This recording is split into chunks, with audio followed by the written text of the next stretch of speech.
I dare say that everybody has used one at least once in their life. They come in all different shapes and sizes and colors, from teeny tiny to big enough you can put them on a wall. And chances are, when you used one, you probably didn't even buy it. You may have some in your house right now, and you have no idea where they come from, and you didn't even buy them. But you know, this thing that we use almost every day, we used it earlier in Bible class today. The lowly, if I can get it out of my pocket, because all I could find was teeny tiny ones, the lowly Post-it note. Okay? Just something we take for granted. We don't think much about it, but the story of how this came to be is actually pretty interesting. Starts with a guy named Spencer Silver. Sounds like the leader of a rock band to me, Spencer Silver. He was a chemist for the Minnesota Mining Company. You know that is 3M. In 1968, he was on the job. He was working, trying to develop a new adhesive. He was trying to develop an adhesive that was stronger than anything they had ever made before. The problem was that day he took his best guess. He mixed together this concoction. Instead of it being a super glue, it turned out to be a barely glue. It barely stuck to anything. I mean, his mission to create a glue that was super strong failed. And you think, well, that didn't work. Let's throw that in the trash. Let's throw that away. But Spencer couldn't let it go. He was like, I know it's not what I was supposed to be doing, but like there ought to be something. There ought to be something that could be useful for. So instead of just throwing the notes away and throwing away the whole process, he kept it kind of in his back pocket, if you will. And for the next 5 years, he went about trying to find a use for this barely glue. He kept bringing it up in product meetings. 3M, makes everything under the sun, basically. And he kept bringing up, hey, what about this? And what about that? And what about? And they're like, no. Will you quit it with the glue already? Actually, he got a nickname around the office, Mr. Persistent. But finally, in 1973, 5 years later, there was another guy that worked with Spencer. And he had a problem. He sang in his local church, and the problem he had is as he was holding his songbook, his bookmark for the song that he was singing kept sliding out of the songbook and falling on the ground. And he's like, there's got to be some way to get a piece of paper to stick to another piece of paper, but the problem is with everything we got now, if you stick it to that piece of paper, when you go to peel it off, it's going to tear the other page. And it ran across his mind, there's this weird guy at work that keeps talking about this barley glue. And he went to him one day and he said, hey, I got this problem. I got a bookmark and it keeps falling out. And do you think we could try this?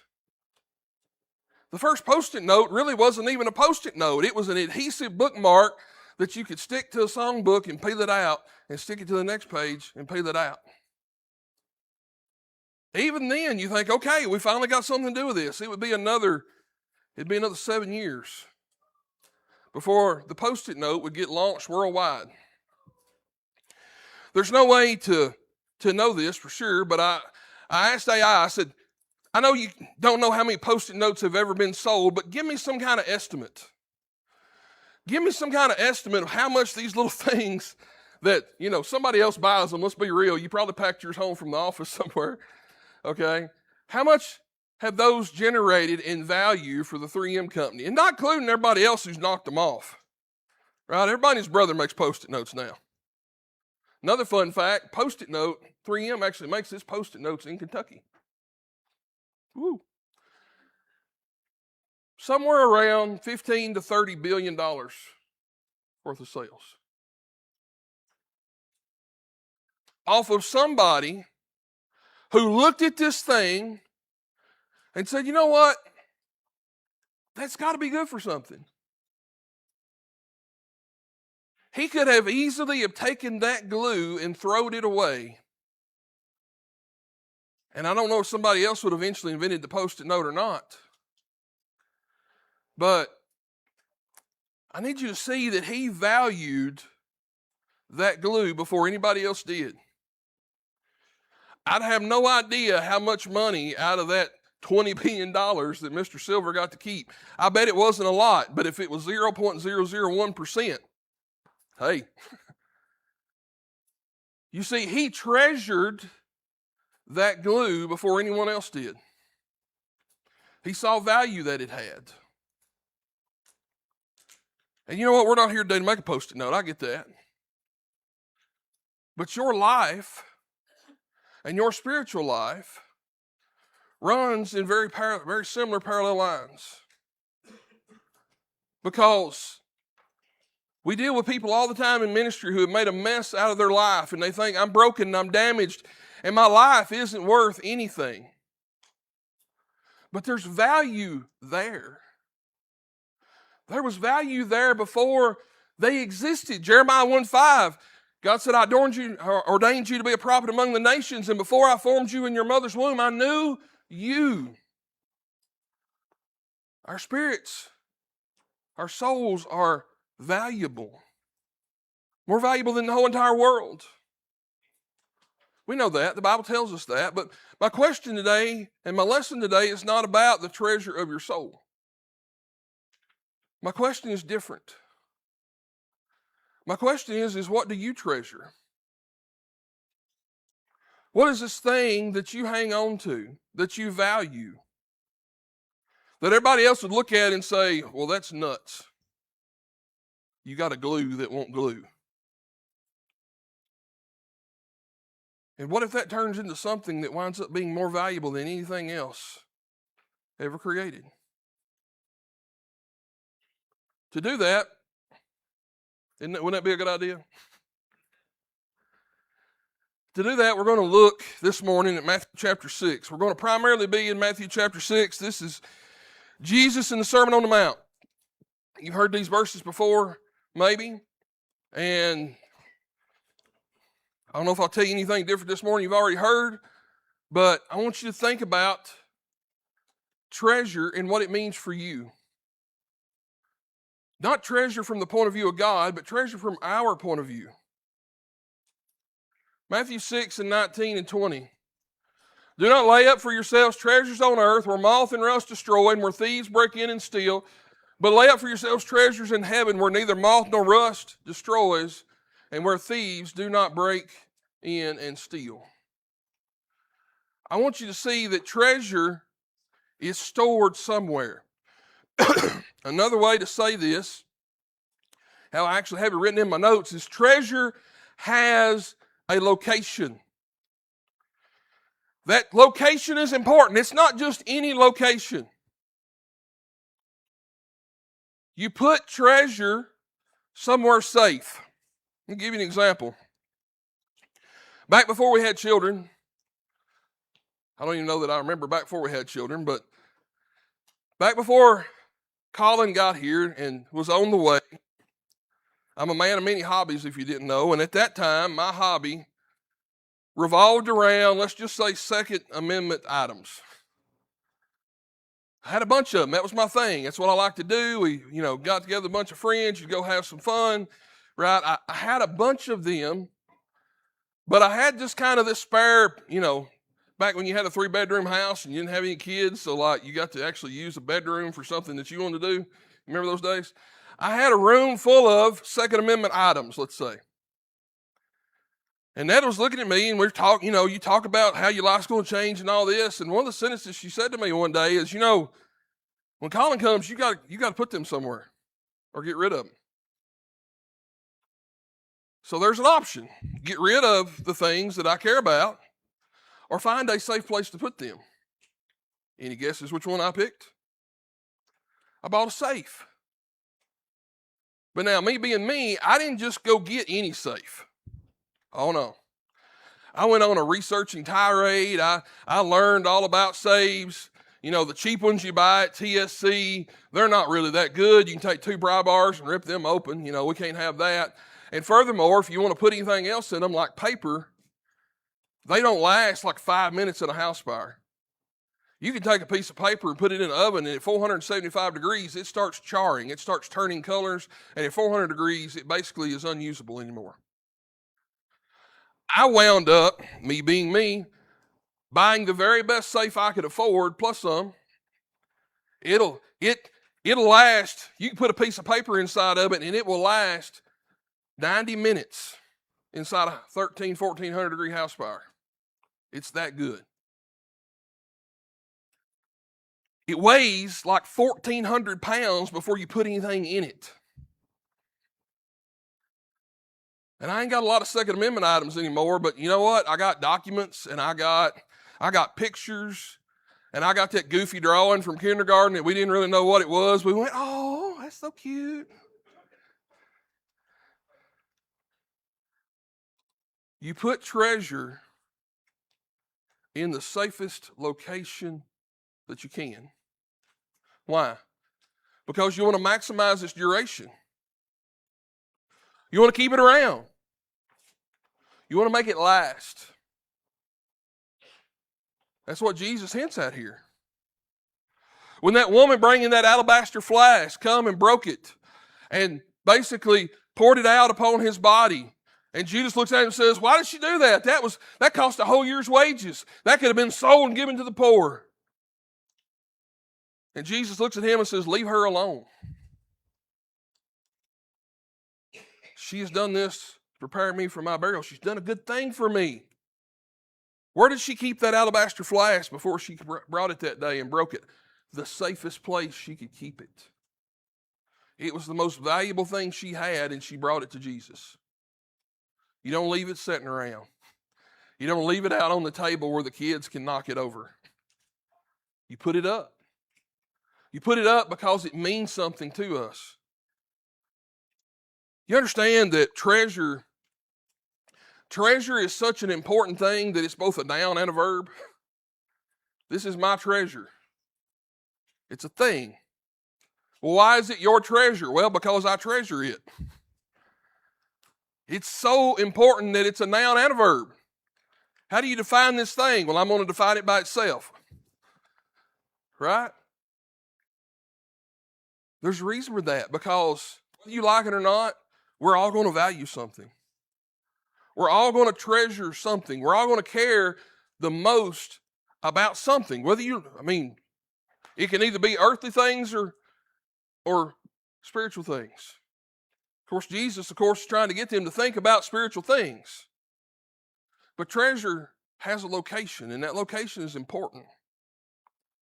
You do the best you can for your treasure. Let's go a little further. Treasure isn't just stored, though. That's a freaky looking dude, ain't it? Treasure isn't just stored, it's linked to something. Matthew 6:21, for where your treasure is, there your heart will be also. Now, I got some important stuff in that safe at home, but I ain't never cut my heart out and put in it. So what's that mean?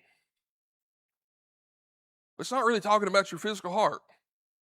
Heart here is a metaphor, a way of saying it's what's most important to you. Your treasure, by the very nature of it being treasure, you treasure it. Where your treasure is, there your heart will be also. Talks about your priorities, your desires, the thing that drives you,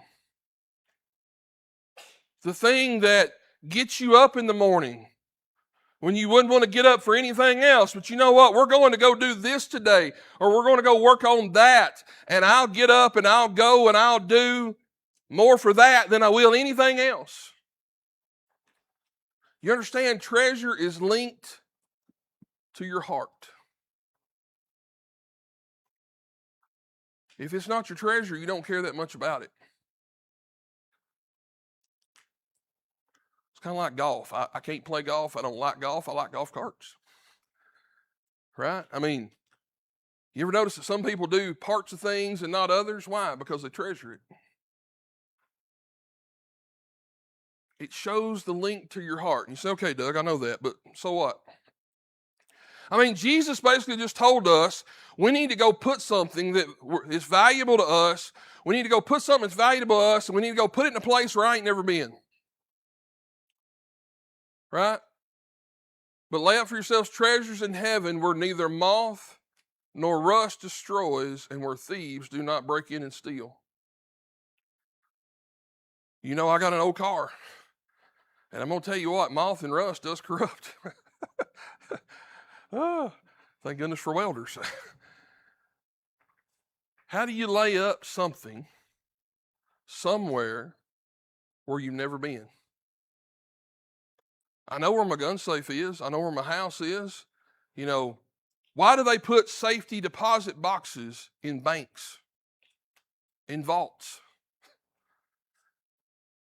You imagine having something so important that you'll get up and you'll leave your house and you'll drive across town, or you'll drive in the next county and you go and you clear the first gate and clear the second gate, and then they'll finally, you know, you see in the movies, they give you the key and the other person's got the key and they pull the box out and lay it on the table.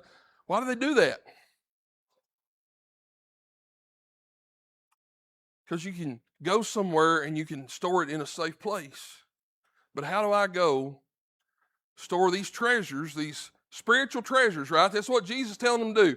You need to take and not be so focused on earthly treasures, because the earthly treasures are going to get old, they're going to get outdated, they're going to get corroded, they're going to get destroyed, and if you take pristine care of them, somebody might still come in and knock in your back door one night and steal them. We got broke in one too at White House, and the only piece of valuable jewelry we had was Netta's wedding ring. And when I went in there, all the jewelry was scattered everywhere. Her wedding ring at that time happened to be in a jewelry box, and they picked it up, but then they left everything. And I went to work that day, and I told my coworker about it, and he said, I'd be offended they didn't think your stuff was worth stealing. The truth was, I come in the back door and called him, and he had to leave in a hurry. How do you lay up something where you don't know, where you can't go there? Well, to answer that question, I want you to consider what was valuable to Jesus. Because if you understand what's valuable to Jesus, then I think the answer to how to lay up treasure in heaven becomes clear. Got your Bibles? Let's go to our other passage in Matthew today, Matthew 25. This is the parting of the sheep and the goats. Matthew 25, beginning in verse 31. When the Son of Man comes in his glory and all the angels with him, then he will sit on his glorious throne. Before him will be gathered all the nations, and he will separate people one from another, as a shepherd separates the sheep from the goats. And he will place the sheep on his right, but the goats on his left. Then the king will say to those on his right, come, you who are blessed by my Father. Inherit the kingdom prepared for you from the foundation of the world. For I was hungry, and you gave me food, and I was thirsty, and you gave me drink. I was a stranger, and you welcomed me. I was naked, and you clothed me. I was sick, and you visited me. I was in prison, and you came to me. Then the righteous will answer him, saying, Lord, when did we see you hungry and feed you, or thirsty and give you drink? And when did we see you a stranger and welcome you, or naked and clothe you? And when did we see you sick or in prison and visit you? And the king will answer them, truly I say to you, as you did it to one of the least of these my brothers, you did it to me. They didn't even know. They had no idea why they were sheep instead of goats. And Jesus talks about what it is they did to the poor and the broken and the damaged and the hurting and the miserable and the lowly and the worthless and the ones that society would throw away. That's what he brings to their attention. Lord, when did we see you? All these things. So does Jesus just want us to check the box and go help somebody tomorrow? What did he mean when he said, you did it to me? What he's telling them is you did this thing that the world wouldn't do because you did it for me. You did it because of me.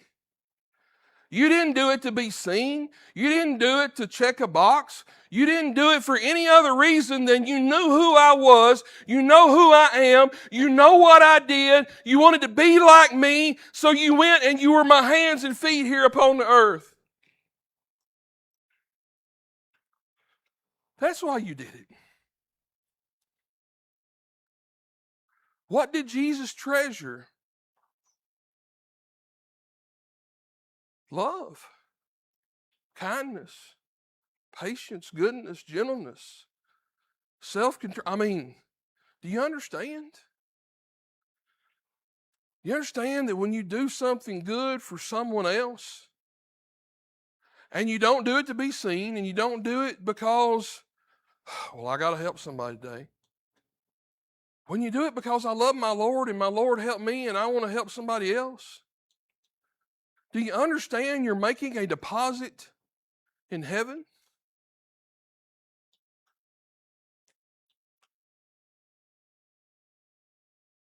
Sometimes you go to a funeral. If you've been at visitation, the family will be standing up there and they'll be talking about the loved one, and somebody will come along and they'll tell some story about something that person did. I've heard people walk up and say, listen, you don't know me from Adam, and I get that, but let me tell you what your daddy did for me one time. Let me tell you what your mama did for me one time. That's the treasures.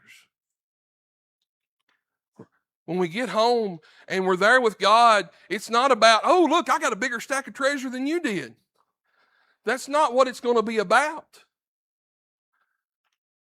You think about the Apostle Paul when he comes through the gate and those people that he killed and he put in prison and those people that he persecuted. How do you think they're going to treat him? They're going to be right there with all the people that he taught the gospel and that who he made better. They're all going to be together and they're going to welcome him in. His treasure is going to be somebody looking at him, proverbially saying, and I don't know how this is going to work out, but I don't see how it can't be this way. Somebody's going to look at him and say, thank you for telling me the gospel.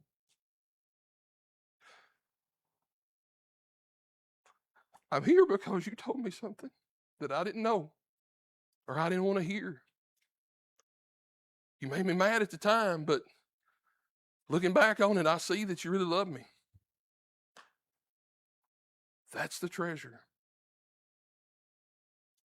You're not doing it to check a box. You're not doing it because, well, I need to, my balance looks a little low. I need to put some in it. You're doing it because you love your God. And you want to love people and you want them to know the loving God that you know. That's how you lay those treasures up in heaven.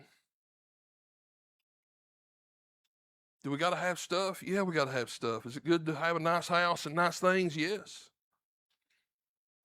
But some of those treasures may be, those nice things that he had? I'll give you a perfect example. I won't call their name. They didn't do this for this, but like I had 2 vehicles go down. And I was standing in the bank trying to figure out how to get a loan, how to get one put back together, because I had literally no way to move my family across the face of the earth. And I got a phone call that says, hey, brother, I heard your vehicle's broke. Do you need a truck? I got a truck sitting here, and it ain't doing nothing, and you're welcome to it. You can have it. You can keep it. I got to borrow a truck for like a month and a half. It didn't cost me a thing. You know what that meant to me? You know what it meant to us? My family didn't call me and let me borrow a vehicle, and I didn't call them. But my church family, I didn't have to either. They just showed up and showed out like they usually do. Those are the things.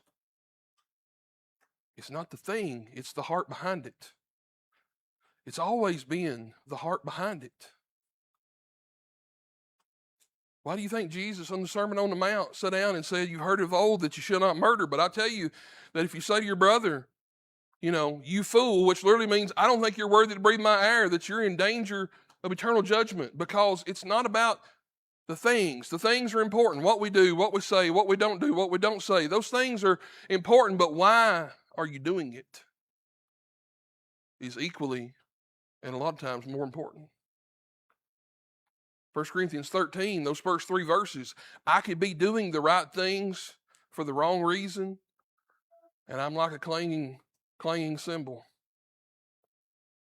Without love, I'm worthless. I gain nothing. That's how we lay up treasures. You see, Jesus almost in this little section seems to jump from treasure to eyeballs. And you're like, what? But they go together. This is where we're going to wrap up today. Matthew 6, beginning verse 22. The eye is the lamp of the body. So if your eye is healthy, your whole body will be full of light. But if your eye is bad, your whole body will be full of darkness.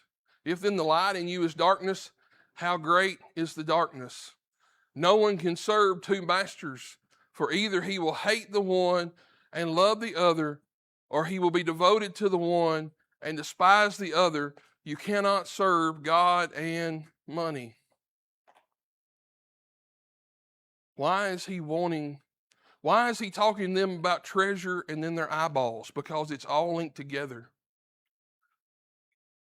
Jesus could have said, you're either going to get sucked into this world or you need to get sucked into me.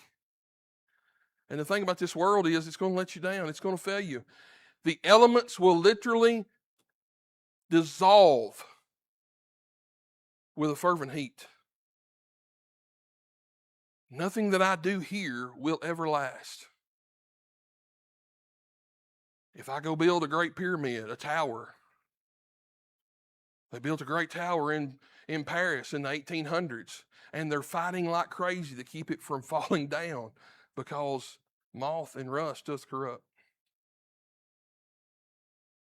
But the things that we do for God, they'll be eternal.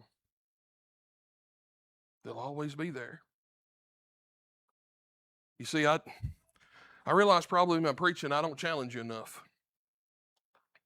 But today I'm going to challenge you. I want you this upcoming week, make a heavenly deposit. You go to the bank and now you can't even talk to nobody. You can't even see them through the glass. You get to see them on the screen. How can I help you? You make that deposit and you get that little slip. I don't want to see you slip. I don't want to know about your deposit. But I challenge you. Just one thing. One thing different. Make a deposit this week. You never know what that seed is going to plant and what's going to grow. I don't know what you need today. Maybe people have been planting seeds in you for a long time and you're ready for them to sprout today. Maybe you're struggling. Maybe you're not. I don't know. But I know you have a God that loves you. I know you're surrounded by people that love you.